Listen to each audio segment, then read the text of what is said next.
جنن جمهور المحله، جنن بن حموده للمحله في الدقيقه 9 خلص. قلت خلوا عليكم هدف التاسع ليه في دوري نايل في هذا الموسم عشان يتساوى مع كل من امام عاشور ناصر منسي.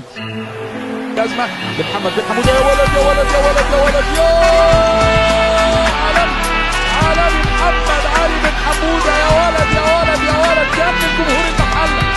حلوه بن حموده، قول لحضراتكم سريع جنب المحله يا ولد، عدى وفات وبيعمل عرضيه فين؟ عرضيه ولا تسديده بعد حموده خطيره من حموده مربع، ادي جول ادي جول يا راجل، مش ممكن. لا لا لا لا لا لا لا هل عبرت الكوره؟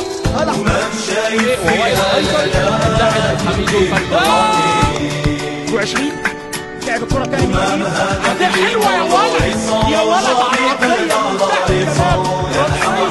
والتألق لإلهام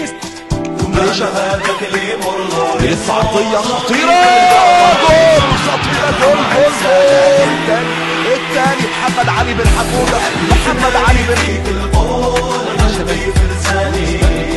محمد علي مش الكرة برجله اليمين، الله الله الله الله، التهديد الاول بدا بشماله وشاطها يمينه جوه القائم بالقميص. محمد علي بترجع مره ثانيه وحاول عرضيه حلوه، الهدف الاول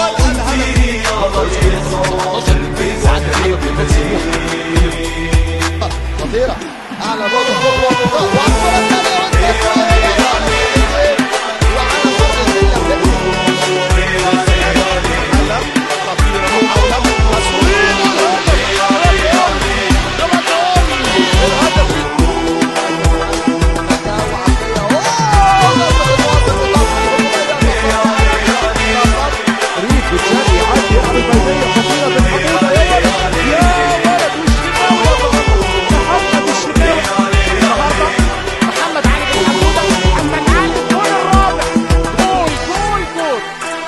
واخدين اللعيبه على خط ال 18 بتلعب مره واحده تسديده حلوه يا ولد، حلوه يا ولد يا لعيب، هيعمل ايه؟ بيطلع الحكم بالشرطي، تسديده حلوه يا ولد يا ولد يا ولد يا ولد، يا سلام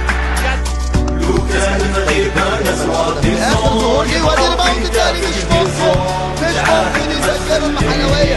عالمي خط الملعب البدايه مهمه يجيله بن حموده اللي ساب العمر ويصوب عرضيه خطيره والرسام طبعا نفسه الهدف، جول الهدف الاول لغزل